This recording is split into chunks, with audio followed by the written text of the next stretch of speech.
Bleach 518 is out, and is it Christmas already, Kubo? Because it certainly seems to be. I just want to start by saying that this is the best chapter of the arc so far. 518, the Shooting Star Project, Zero Mix. And I just want to say, before we begin, please subscribe to my videos. It makes all the difference in the world. It makes me want to get my reviews out more. It just makes me enjoy giving you guys some videos to watch, giving you some discussion on the latest chapter. So yeah, but now that is out of the way, let's bask in the chapter. So it starts off as we thought. Urahara opens the chapter, saying it's been a long time, it's nice to see everyone. It's interesting how he does this actually. Apparently Cone has some kind of video thing in his face now. So even Urahara is experimenting on Cone as Miura doesn't seem to know about it. Urahara is basically saying that he's fine, they don't need to worry about them. But Miura's trying to figure out what's going on with Cone, so he's like pushing his eyes in. A la 28 days later. But then Orihime comes rushing in. It seems like Urahara's set up some tent in Hoikundo. Orihime comes in, she's like, Kurosaki-kun, you look so wounded, but you're fine, in Orihime fashion. Chad comes in, he's like, it's good to see you're safe. But of course this isn't what people want to see. So Ichigo's like, I was worried about you. And then Urahara's like, I wanted to contact you earlier. And then, from behind Urahara, someone goes, what are you doing there? As if he's talking to Urahara, this mysterious person. He wants to know what they're doing. Ichigo says, this voice, could it be? Someone opens the tent behind Urahara. You only get to see their bottom half. They have a big black obi sash and white hakama pants. Very familiar. It's GRIMMJOW. The person says, this voice, Kurosaki? Kurosaki, you bastard, are you there? Trying my GRIMMJOW impression there. And Urahara's like, whoa, he's not here. And then basically GRIMMJOW's like, don't lie, I heard his voice. And Urahara's like, get him out of here. And you just see GRIMMJOW's arm, and it's GRIMMJOW's arm because he's got the rolled up sleeves. And he's like, stop it. And you don't actually see GRIMMJOW. Kubo must be saving the proper reveal for later, but now he's just satiating fans by letting us know who Kurge's killer was. And I always said it was GRIMMJOW, so it's nice. It feels good to be right for once. But anyway, Ichigo's like, why are you with him, Urahara? Is everything alright? And then Urahara just says, when you said you had something else you wanted to do before I contacted you, did you want to save us from Hoikundo? In that case, there's now no need. Go and do what you want to do for yourself, what's best for you. He then tells Ichigo not to worry about GRIMMJOW's presence because he's made a nice contract with him, which is probably something like keep us safe and we'll let you fight Ichigo at some point. But then Urahara ends communication. We then get one part of the chapter that I'm not too keen on because it seems a bit out of character for Chad. Because Chad says if Ichigo decides to think for himself, he might choose to run away from the fight. And we just know that's not true, especially since earlier in the arc, Chad said that deep down all Ichigo wants to do is protect. This is when Ichigo rushed off to fight Kurge. And Urahara shoots him down, understandably. He's like, don't say things you're not even thinking. So yeah, I think it's understandable that everyone's not really thinking straight, but Urahara does say that in the end Ichigo will protect everyone. And we've been told this quite a few times. It seems like a bit of a waste of space, really. But at the end of the day, it's not too big a deal with what else goes on in the chapter. So Ichigo addresses the Royal Guard.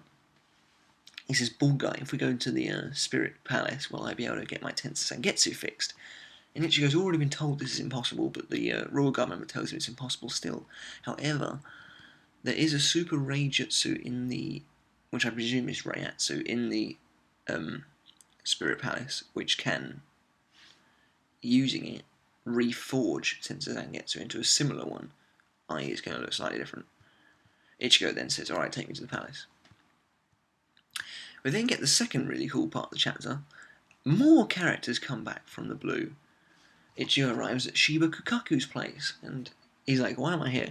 And Kukaku's like, is this how you greet me after all this time? I'm not going to launch it for you. And he's like, launch what? And the bald Royal Guard member's like, launch this. And it's the Tenchurin. and apparently it can't go back to the royal palace on its own. And I think it's really, I like this bit because the royal guard member looks really happy about that. He's just sort of like, it doesn't have a function to go back on itself. And Ichigo's like, isn't there supposed to be some kind of super Reijutsu? And the royal guard member reiterates this, and Ichigo's like, stop saying that. It's good. But Ichigo wonders where GINJOU is. I think we're all kind of wondering this. Kukaku gives him some cock and bull story that GINJOU turned into stone and became the new pillars that hold up the flag. Obviously a lie. But it doesn't really matter. They get blasted up into the sky.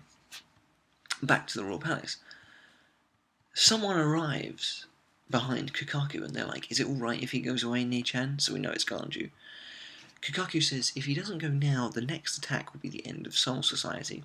So clearly Ichigo's going to get some power in the royal palace. However, this is one of the most interesting parts of the chapter, as Kukaku then says, we must let him go, even if it means that Uncle will be sad. What? Uncle? Uncle Shiba? I want to call it now that it's Isshin Kurosaki. That seems like the kind of thing that's going to be going down. And I'll explain, I got a little bit of reasoning from this chapter itself. But Kukaku says, go back to the Kukaku training hall, I saved you. Don't forget that I saved you from Rakongai. I saved two from Rakongai. We then see three rather familiar looking shoes.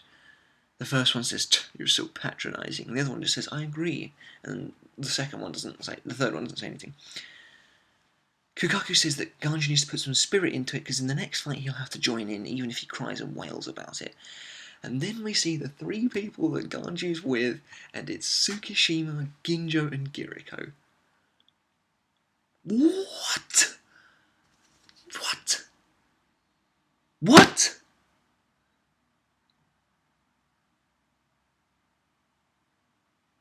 Really? I love this. You know, this is amazing. The Fullbringers may actually have more of a purpose after all. And another part of my... GINJOU looks really weird now that he has some kind of freaky mullet going on, but he looks a lot like Isshin in this picture, I think. And I think that's what Kubo's trying to go for now. I definitely think Isshin is related to the Shibas, and I think we're going to get some more of that. However, with the Fullbringers' return, this is really becoming an everyone versus the Quincy scenario, which is something I really wanted to see.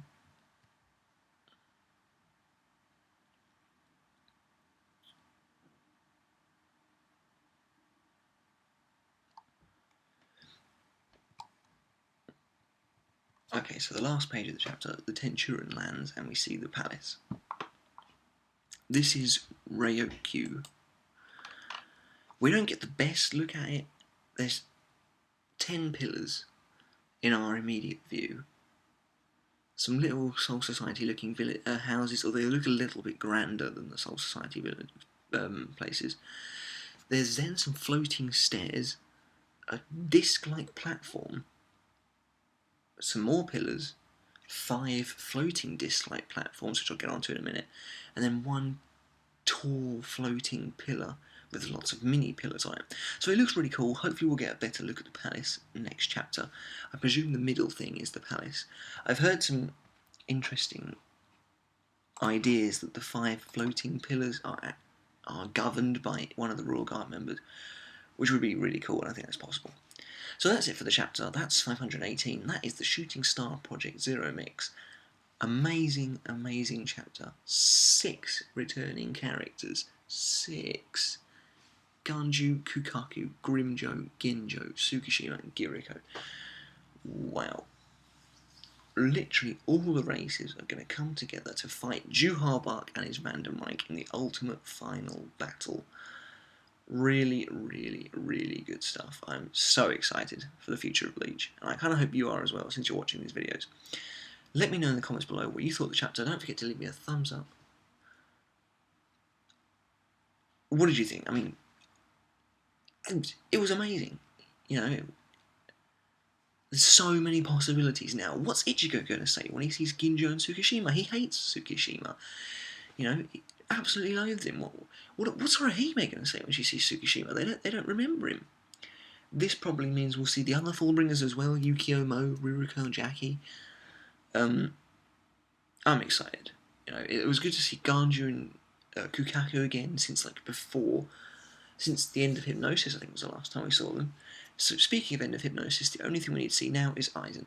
Come on, Kubo, make it happen. 10 out of 10 chapter, really fantastic stuff.